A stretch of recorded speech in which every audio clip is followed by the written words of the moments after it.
بسم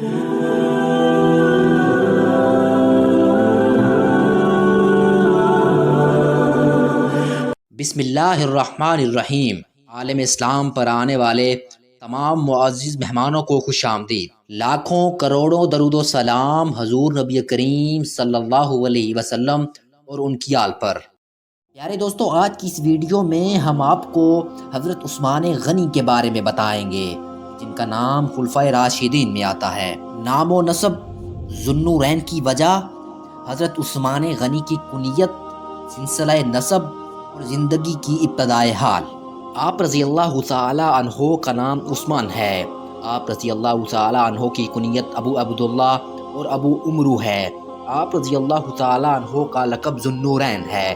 آپ رضی اللہ تعالی عنہ کے والد کا نام عفان ابن ابی العاص ہے اور والدہ کا نام اروی بنت کریز ہے۔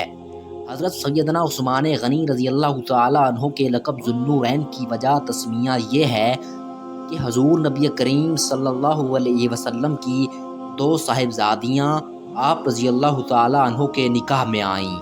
آپ رضی اللہ تعالی عنہ کا نکاح پہلے حضور نبی کریم صلی اللہ علیہ وسلم کی صاحبزادی حضرت رقیہ رضی اللہ تعالی عنہا سے ہوا، اور ان کے وصال کے بعد حضور نبی کریم صلی اللہ علیہ وسلم نے اپنی دوسری صاحبزادی حضرت ام کلثوم رضی اللہ تعالی عنہا کا نکاح آپ رضی اللہ تعالی عنہ سے کیا۔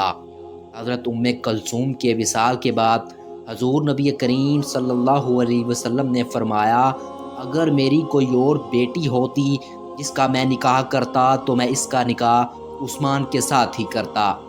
سنن بیہقی میں منقول ہے کہ حضرت سیدنا عثمان غنی رضی اللہ تعالی عنہ کو یہ اعزاز حاصل ہے کہ ان کے علاوہ کبھی کسی نبی کی دو بیٹیاں ایک شخص کے نکاح میں نہیں آئیں، اور یہی وجہ ہے کہ آپ رضی اللہ تعالی عنہ کو ذوالنورین یعنی دو نوروں والا کہا گیا ہے۔ زمانہ جاہلیت میں حضرت سیدنا عثمان غنی کی کنیت ابو عمرو تھی۔ جب آپ رضی اللہ تعالی عنہ نے اسلام قبول کیا اور حضور نبی کریم صلی اللہ علیہ وسلم کی صاحبزادی حضرت رقیہ رضی اللہ تعالی عنہا سے نکاح ہوا تو ان کے بطن سے حضرت عبداللہ رضی اللہ تعالی عنہ پیدا ہوئے، جن کے نام سے آپ کی کنیت ابو عبداللہ مشہور ہوئی۔ حضرت سیدنا عثمان غنی کا سلسلہ نسب عبد مناف پر حضور نبی کریم صلی اللہ علیہ وسلم سے جا ملتا ہے۔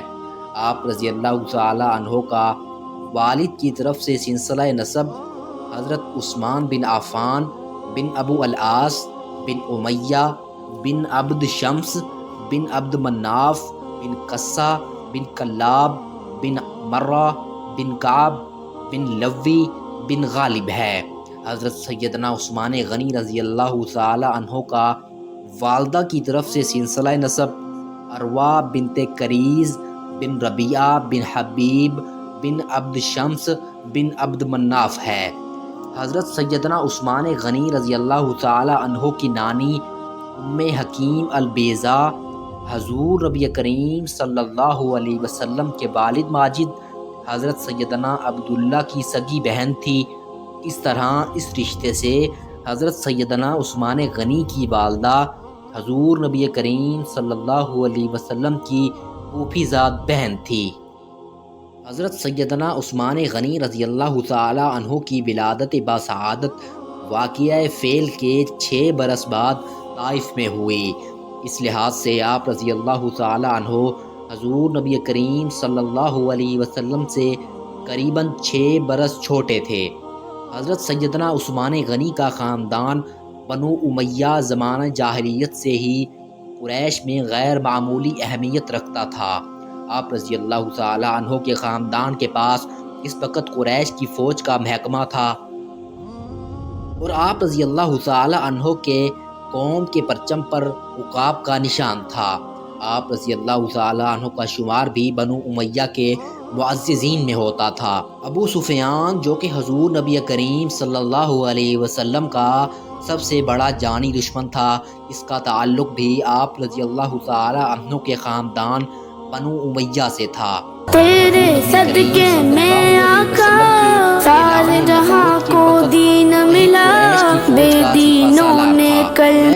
خاندان بنو امیہ کو اپنے منصب اور معاشرتی ذمہ داریوں کی وجہ سے اہم مقام حاصل تھا۔ اس وقت قریش میں بنو امیہ کے علاوہ صرف بنو ہاشم کو زیادہ عزت و قدر کی نگاہ سے دیکھا جاتا تھا۔ بنو ہاشم کے پاس اس وقت چاہے زمزم اور حجاج کرام کی خاطر و مدارت کی ذمہ داری تھی، اور جب کہ مکہ فتح ہوا تو اس وقت بھی حضور نبی کریم صلی اللہ علیہ وسلم کے چچا حضرت سیدنا عباس اس ذمہ داری پر فائز تھے۔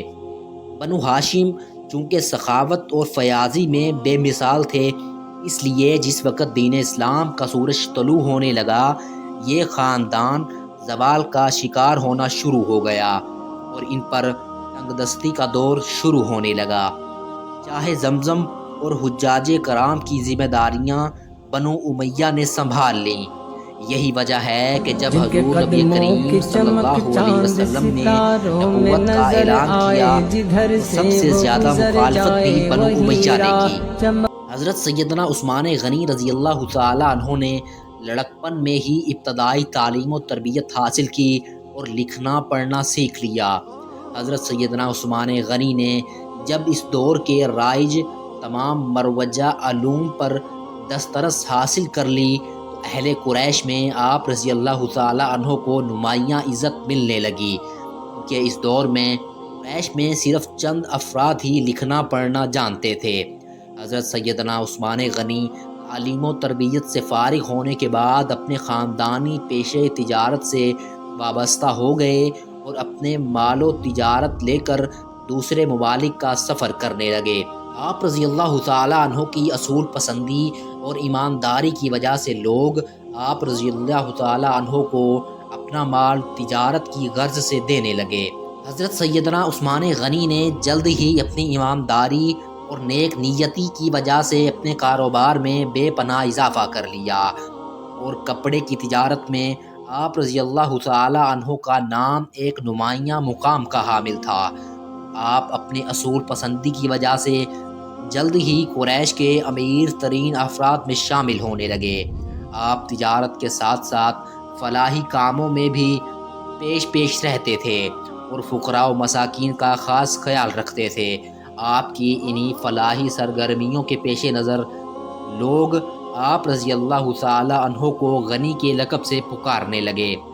حضرت سیدنا عثمان غنی ابتدا سے ہی شریف النفس تھے اور زمانہ جاہلیت کی تمام برائیوں سے کنارہ کش رہتے تھے۔ آپ رضی اللہ تعالی عنہ نے زندگی گزارنے کے لیے کچھ سنہری اصول مرتب کر رکھے تھے، جن پر عمل پیرا ہونے کی وجہ سے آپ دن رات ترقی کی منازل طے کرتے ہوئے اہل قریش میں ایک نمایاں تاجر کی حیثیت سے اپنی شناخت بنانے میں کامیاب ہوئے۔